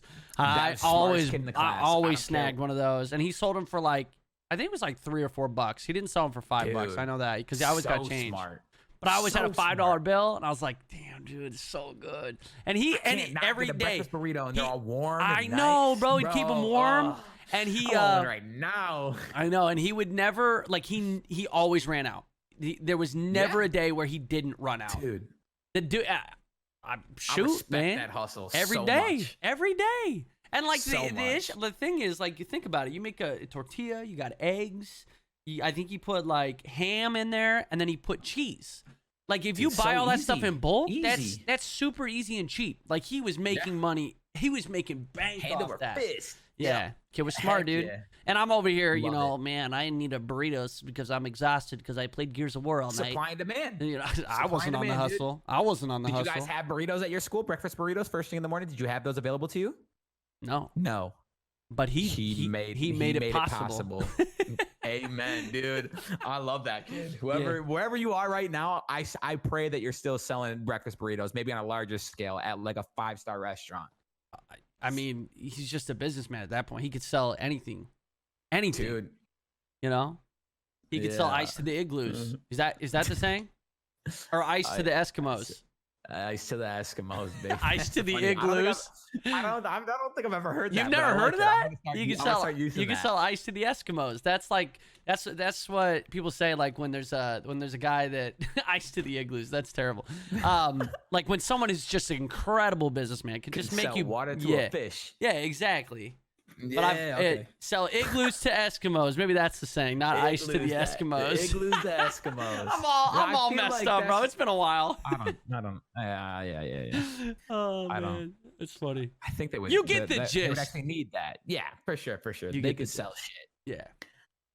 Is there any two more on the list? Oh, you got two more. Okay. Two more. Do you remember Light Brights?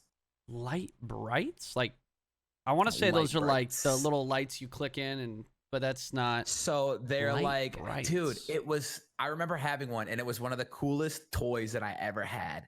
It was like a little platform, and you had like these little bulbs, and you can like, it almost like a paint by number thing. Mm-hmm.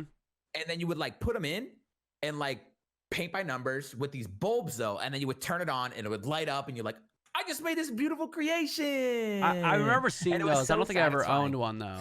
Yeah, dude. I had one. It was an absolute blast. I loved it. That's cool. Did you actually make any good art? Or was it all just trash? It was little. I got to follow designs, so it was the highest quality. Cool. So they gave you like Yeah. little layouts. Yeah. Okay. I would never be able to. Dude, well, same, because I am like the least artistic person ever. Like I can't even draw a fish. Like I draw stick figures. I draw stick figures. I'm not creative. Dude, growing up, whenever, even all the way in high school, if I had like any sort of like drawing or coloring to do, and I can say this now, my mom would do it. 100%, all of it. Dude, doesn't matter what class, whatever. Like I would come home and she loved it too. She just like, I don't know, like coloring. She has like her own little coloring books and stuff now, but like I would come home and be like, Mom, my environmental teacher wants me to color in these animals and stuff, like these trees and stuff. And she'd be like, don't worry, you got the crayons. And I'd be like, yeah. Wait, thanks, you Mom. couldn't even color in the lines? Huh? Oh, I know I'm bad. How are you bad at that? You take a color and you just fill in the lines. I don't have the patience for it, which I feel like you can, if you know me, you understand. I just don't have the patience for a lot of things in life, and coloring is one of them. It's not, some people enjoy coloring. Some people think it's therapeutic. Some people like creating things. I don't. I was the psycho kid in class who would grab like 3 crayons in his fist and just go ham on a piece of paper and be like, look, it's a rainbow. I totally believe that. That gives me anxiety thinking about that. I was the kid in kindergarten who would build up block towers out of blocks and karate chop them down. Like dead ass. And then I remember fighting this one kid, James, if you're out there, I'm sorry for hitting you, but he came over and karate chopped my block tower down before I was able to get to it. And I was super upset because I had just spent the last, 30 seconds building that tower. Oh God, not getting that back. Right. Not getting that back. I was just super mad. And Dude, he karate chopped my tower before I could. If you ever are presented with another opportunity where you have to color something, I'm going to give you a pro tip, and this is going to make it look nice. This is what I would do. I was an overachiever back in the coloring days. And so this is what I would do. I'd fill in the color. And you got to go light on it, okay? So like a red, you got to go really nice and easy. You can't push too hard and make like one really like heavy streak where it's, the pressure is different. You got to keep an even pressure across the whole thing. And then you take and then you take a different, like let's say you had a light red color. Now you take a dark red colored pencil. Yeah. And you line the outside of it. I've done stuff and like you that line the before. outside, dude. Teachers loved it. Every time. Easy. Yeah. Easy. My mom got a ton of A's. I'm gonna teach my kids that. Class. Ton of A's? Oh, your mom got A's. Vern. Yeah, shout out to Mama Vern. So your mom your mom got through elementary school for you. And high school. You were coloring in high school? Dude, yeah, I thought it was ridiculous. I'd be like, Mom, they want me to color in this map. And I'm like, why am I getting graded on coloring? I'm in high school now. I can almost buy my own cigarettes. Oh my God. I'm upgrading from the candy ones. Oh, Jesus. But you didn't Just kidding, do that. I don't smoke. Yeah, no, I don't. I mean, we have clips that say the opposite, but I know they're all jokes. This game makes me want to smoke. And then you'd run off. A lot of those clips. Those were the days. So you got one more nostalgic trip? Last but definitely not least. Okay, you remember VHS tapes, yes? Of course. There's nothing more iconic. Oh God. When it comes to VHS tapes than Nickelodeon VHS tapes. Nickelodeon VHS tapes? Every single Nickelodeon VHS tape for the longest time was a bright orange. That's right. And orange tape. I remember the Rugrats. It would be all like black VHS tape. And then you would see the orange one in the group and you were like, ooh, we watching Rugrats today?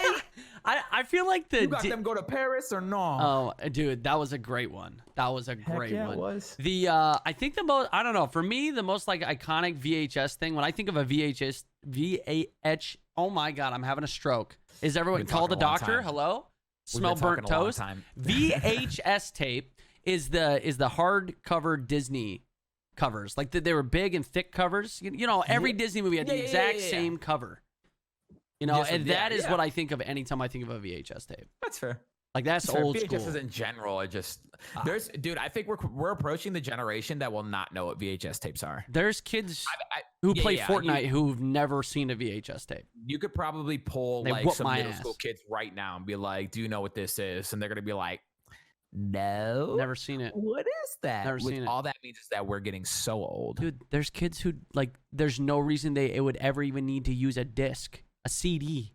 Yeah, Think about it. Yeah, iPads, laptops, most computers don't even have CD disc trays anymore. yep. You know what I mean? Like why would you ever Agreed. need a CD? Everything's digital. Movies are all digital. You don't even CDs, bro. It's not even that long ago. DVDs. Blu-rays I feel like are even becoming obsolete. Because like everyone's going to have digital versions of everything.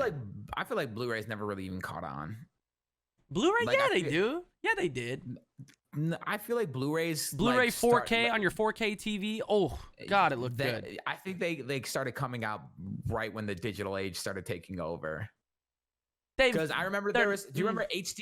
There were like what was it called? Like HD movies, HD video, HD. It was like like literal. It was just called. It was Blu-rays, and they had like HD. DVDs. Oh no, the Blu-rays are also regular HD DVDs, like on the other side. I think it was literally just called HD DVD. And like I remember PlayStation, PS3s were able to play Blu-rays, and Xbox 360s had the attachment for HD DVDs. Yeah. And there was like this big battle at the time. But the Blu-ray was better. Blu-rays went out. Yeah, Blu-rays went out and then became like standardized. Mhm. But also, how many Blu-rays do you own? I own a ton of Blu-rays. Do you? I feel like you're in a minority there. Well, to be fair, I'm one of those people that like, honestly, it's kind of dumb because I know at some point I'm going to have everything digital. Like all my movies will be digital. But I also like, as a kid, when I think of when I was a kid, man, I remember like, oh, I want to watch a movie, and I'd open up the closet, and there'd just be a line of movies. Like, and I'm like, what am I gonna watch today? And so in my brain, I'm thinking, for my kids, I want my kids to have a similar experience. So like, I have been buying like any movie that is like my favorite movie, or I'm like, wow, this movie was great. I buy it on Blu-ray. I buy it on Blu-ray because I want a movie collection. That way with DVDs. I have probably 100+ DVDs and maybe like 5-6 Blu-rays. See, but I buy Blu-rays now because I have a Blu-ray player, 4K. Like it looks incredible. Granted, I've used it probably like 4 times because every single time I watch a movie, it's a digital version of a movie. But to be fair, now with a lot of the Blu-rays that you get, you actually get digital versions of them with it. Yeah.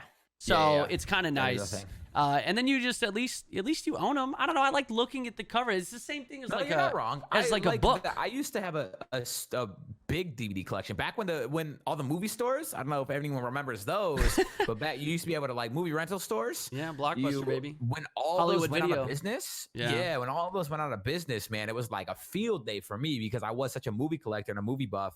I would go there and they would have like basically everything was for sale. You can go and get any movie that they had available for like $1, and I was up in that piece buying multiple. So they were selling for $1, and then I would go and sell those movies to pawn shops for $2. They would sell them for $5. You are a scammer, dude. Look at it's you. not a scam. You're a hustler. Yeah, Dude, Hollywood Video I is was old school too. Broke. Had to make that money somehow. Yeah, I was Dude, broke. I remember back in the day where you could go to a Blockbuster and you could rent consoles. The very first time I ever played an N64, I rented it from Blockbuster. Really? I got Cruisin' USA. It was the racing game. Which one is it? Cruisin' USA, I I don't think. remember that. And I got Mario, and I literally rented it from Blockbuster. I rented Dang, how much was that? I don't remember. It wasn't actually that bad, but Okay. we rented it for like the weekend, and yeah, it was awesome. I was like, oh my god! And then because it was so amazing, we ended up buying the N64 later on because we got to rent it, and you can't do that anymore. You can't go rent a console. At least I don't think so. Right? Where would you do that? You probably can. I just wouldn't know where. I don't know. There's no video places like in existence around where I live. Like I haven't seen one in years. There's still a few up by my it's one chain that's still surviving, and I think it's a front because it is dead at every single location. Like there's nobody there ever, and they're still kicking. And so I think it's a place to funnel drug money or something. I can't confirm that, so Maybe. I'm sorry if they see that, and if I go missing, know that it was Family Video. That's true. Redbox is big. Redbox is definitely replaced. And I know a lot of people who still use Redbox, which is kind of weird to me because, like, in this day and age, you can rent so easily digitally. Like, you can just rent everywhere. I still feel like it's those people who are just not familiar with that kind of stuff yet, and they haven't made the transition. But, like, everything you can get in Redbox, you can rent on a platform for the same price. Like, you can get everything on Amazon Prime. You can get, like, on Amazon Prime Video, or, like, if you have, like, Xfinity, Comcast, I literally go on their on-demand section. They have movies that just went to video, and you can rent them right there for, like, $3, $4. So, I don't know if Redbox is cheaper or something, but... I don't know. I don't understand. I rent movies digitally, like, because it's just so convenient and quick. But I guess some people are a little old school, you know? Makes sense. Yeah. There's just something there was something like super comforting and awesome about a movie night, you know, where you go out with someone and like go pick out a movie together. Like me and my moms, we used to do that all the time. We used to, like, every weekend we would go out and get a movie at the movie store, get candy and stuff, and just have ourselves a movie night. Yeah, I used to do that too. I mean, you don't really get that now. You can still have to do a movie night. Yeah, but there is just something different about, like, going to the movie store together, like picking out a movie. Yeah, that's true. And then getting the snacks and stuff. Like, now you just order everything online, have it sent to your house. You don't even have to leave your couch. That's leave true. Special directions, Uber doors in, open, bro. We deliver better it to my mouth. I'm gonna be so fat, bro. Everything's gonna be automated. What movie was it? Wall-E that showed the future? Yes. And everyone was just like, yeah, we're on our way. He a big boy. Dude, I could Uber right now, literally anything. Like, they'll go to Best Buy and buy an iPad for me, or like an iPod, you know? Or I need an HDMI cable. Or That's I what I need was saying earlier. everything. We live in a world where you can literally, like, Amazon now, anything you want, bro. Oh, dude, I'm out of shampoo. Let me go on Amazon and have someone deliver it to my house in 30 minutes. You should just Uber. That's nuts. Next time you have a lady over, just Uber, you know, like condoms, KY jelly, maybe some duct tape, some rope. Just really fuck with the Uber driver. I think that'll be a good get. And then don't tip him. I don't. I'm just kidding. That's fucked up. Any Always tip. Over ever. You do. How are you gonna say that? You got so many, bro. I've seen all your super likes on Tinder, bro. I haven't had those apps in my They're phone dimes. in months. All of them. They're just dimes. It's a constant influx of just hot women. mainly MILFs. Mainly MILFs. I wish that was true. I'm so sad. Constant bussy train going through the Vern Notice household. Just one after another. Actually, you're darn right. One after another. I am a hot commodity in high demand. Do you hear that, future wife? Better scoop me up now. I'm pretty sure I said something to my future wife in the last episode. I'm starting to look desperate. So every episode, you need to say something else. So eventually, a girl will watch or listen to every episode, and they'll piece. This is me. Oh my God! He's speaking to me. It's meant to be. So please, what do you have to say this time around? I just hope you're having a wonderful day. No, you gotta I hope you didn't get your titty sucked last night. Because that would make me really sad. This is age-gated now, dude. Sorry. Just bleep it. Oh my God, bro. Just bleep it. They don't know what I said. You hope she's not getting her titty sucked right now? Okay, let me talk to you about this. Saturday. And I actually believe it. The more I've talked to you about it, like you are a very jealous person. But like, would that actually does that make you uncomfortable that, like, potentially your future wife is out there just getting dicked right now? Like, does that give you that really? I'm so angry. I'm so mad. How are you angry? Are you actually angry? How is she about to get her titty sucked by another man? But she doesn't know you. She doesn't know you. Disrespectful. But she doesn't know you. Yeah, but it's still happening, isn't it? But that's not. She's living her life. So mad. She's going through experiences, making her the person she needs to be for you. I really getting her titty sucked like that. I just think it's funny to joke about if we're being serious. I thought you were being serious. Unless dude sucking the titty is gonna be in our life later on, and then I have to look at him and be like, why are you sucking my girl's titty, bro? That was like when we were 19 years old, bro. I ain't sucked a titty in 20 years. I'm gonna be like, yeah. But you wouldn't forgive him? Hell 20 nah. years later, bro. What do you think? I have to fight him. What do you think I've been training for, bro? Oh, he was there first. He knew her first. Maybe they're friends now. Like, they're like, no, we were 19 and young. Like, we're not like that anymore. Really? You still fight him? Any titty I've ever sucked, their future husbands better look out for me because I'm gonna show up when they least expect it, and I'm gonna let them know. You don't call dibs on the titty, bro, by sucking it, man. This is too much, man. I'm gonna show up at their wedding, and they're gonna know. Oh my Like, god! he probably sucked it. I'm just kidding. I don't have no girls. Yeah, whatever, I don't dude. suck titties. Yeah, whatever, bro. That's all you do I just in like making stream. people laugh. Oh yeah, In okay. stream, go suck my own titty.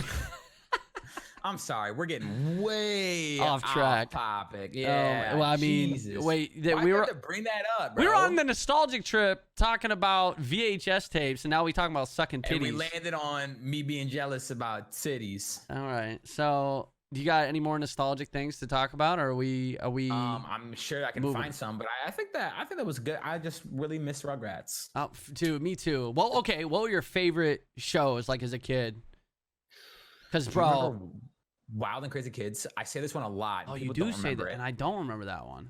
Wild and Crazy Kids was like this kids freaking like game show almost, where they would have to like compete in like there was like 3 different colored teams, and they would have to like compete in challenges and trials and stuff. Are you talking about Legend of the Hidden Temple? No, Legends of the Hidden Temple was way different. Way better is what you're trying to say. Wild and Crazy Kids, Nickelodeon's. I don't remember that one. Hello? You're muted? I'm muted. Come back. Oh, you muted again. Sorry. Awkward. I was saying like classics like Boy Meets World. Was Ooh, really true. Topanga. Good. Dude, she still is so Topanga. beautiful. Dude. I feel like she hasn't aged. Did you watch Saved by the Bell? I did. Not too much, but I did watch it. Was 1000% my childhood crush. I think I'm still crushing on Kelly Kapowski. Okay, fair enough. Dude, my go-to when I was a kid, like my favorite show that I was always so excited to watch, Rocket Power. Rocket Power was phenomenal. I loved Rocket Power, dude. It was just so good. fun to watch all the time. Yeah, and there was nothing at the time that was tackling like extreme sports like that. Exactly. For like a kid's cartoon. Exactly. You know, they're all kind of the same, you know? Just like kids getting into normal kid stuff. This was the first time that they were like, we got kids, they're skaters, and they're dope. It was so good, man. I love that show. We could talk about old school shows all day, man. There's so many good shows, but it's not a fair topic. Yeah, We'll do a special like kid 90s throwback. 90s show throwback. We could do a whole podcast episode dedicated to that, man. There's so many good shows. Just reminiscing. Oh my goodness. I like it. I had to have watched the show, Wild and Crazy Kids. I had to have. So it was physical challenges. Omar Gooding was on it, right? Omar Gooding. I don't know who that is. Was that right? Is that who I read? I see Omar Gooding in the presented by. Yeah, and then I do know who he is. Yeah. Oh, he's actually. I was like, man, he really looks like Cuba Gooding Jr. It's all making sense. I didn't realize he was actually related to him, and then I saw his face, and I was like, oh no, they're definitely related. Yeah. They're definitely related. Okay. Interesting. I don't really remember that show. It was so good. It was. That was your go-to, huh? Okay. Guts. Guts. Really I do remember too. Guts. Yeah, we could go down that rabbit hole all day long. So I'm looking in the chat, and there's some that are a little bit more recent than my childhood, and it makes me feel really old. Bro, my whole chat right now is High School Musical. Oh my! I was like, that came out when I was like old. I was like in high school. When I was like going through the phase where like it wasn't cool to watch High School Musical, so I never did. Right? My little sister loved it. I did watch the first one. I didn't see any of the sequels. But it's actually we bump High School Musical on a stream every now and again. Like it's actually a really well done show. Soaring, flying. There's not a star. Sorry, I was gonna go. I was gonna take it all the way, dude. That's a banger. All right, I don't want to hear it. It really is. That's a banger. Let's do it on the stream. Yeah, no, it's a great song, dude. You were singing earlier. Now I got to sing. Okay, that was my one. Do it. I actually, Good. I don't know why, but It's literally our podcast. We can sit here and sing the whole time if we want to. anytime I like say the word flying, that is literally what goes into my head is that song. Every single time I say the word flying, every time. I can't help it, dude. I'll try to remember that. No, don't, because that's not cool. Because you guys are just gonna come in. We're flying. Yeah, I hate you, dude. Wow, time is flying by. Sorry. You just get me every time, dude. It's like a broken record. So I mean, shoot, if you got anything else? I feel like we flew through these topics, man. These podcasts been going by quick. We could save. I did have a couple others, but we could save that for another time. Okay. We're going on like 2 hours now. Yeah, we're almost at the 2 hour mark. I think that's a good place to wrap it up. Big shout out to Degrassi. That was like the first oh my gosh. I remember when Drake couldn't walk. Oh man. Remember that? Jimmy. That's a throwback. See, a lot of people won't even understand that. Drake, what? Doesn't make sense. If you don't understand that reference, you're too young, okay? But I think, so next week, or not next week, excuse me, 2 weeks from today, which is, I think, actually Labor Day. It's Labor Day, the 2nd, Monday. I think that'll be episode 3 of the podcast, and I'm going to see if we can bring on a guest for episode 3. I'm not exactly sure who we're going to snag yet. But I got some ideas. So we're probably going to have a guest next week or 2 weeks from now, excuse me.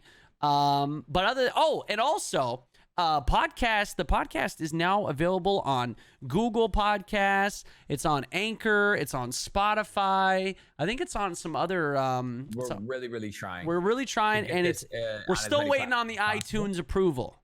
That one's probably going to take the least bit. But it is being worked on. It's been submitted.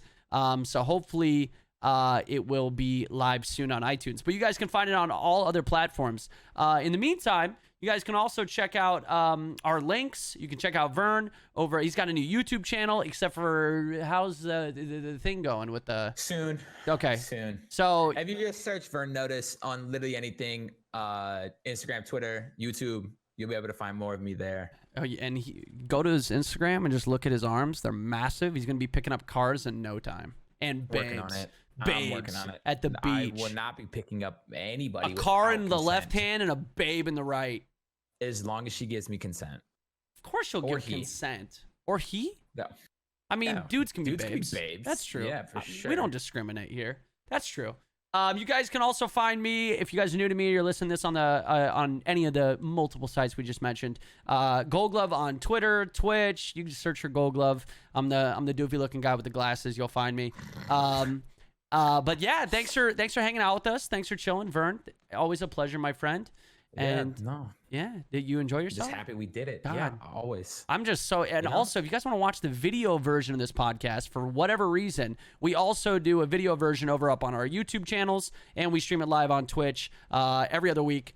That's just gonna, but you can just listen to it. But I'm telling you, you should watch the video portion because you get to see Vern's luscious, giant, beautiful lips. Or you can look at Gold Glove's doofy face and glasses. Thank you. And my amazing shirt did Pomage sent me. Huge shout out really to like that shirt, dude. Big fan of that shirt. Fucking perfect, baby. Fucking perfect. Dude, it's a good shirt. You guys, if you're listening to this, you have no idea what I'm talking about, but a huge shout out to Pomage. Did I say OpTic Pomage? Ooh. That cuts deep.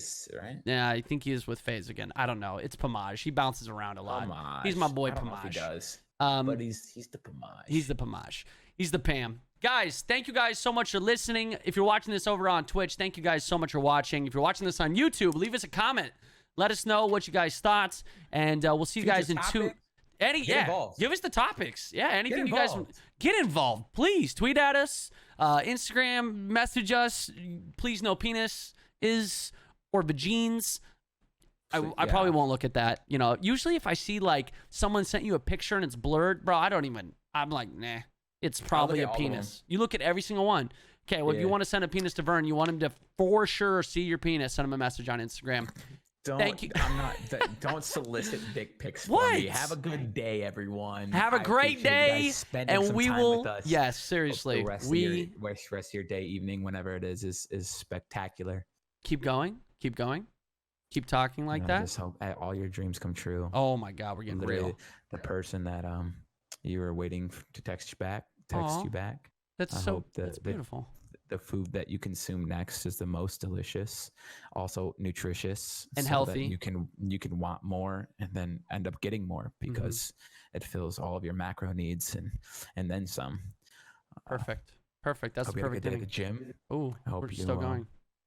hope work was good. I hope your next few days off are beautiful and relaxing, and the sunset is beautiful. You should take a look.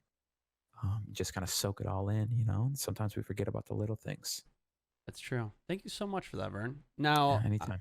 I do want to end on one final note, and I want everybody to know that this is happening right here, right now.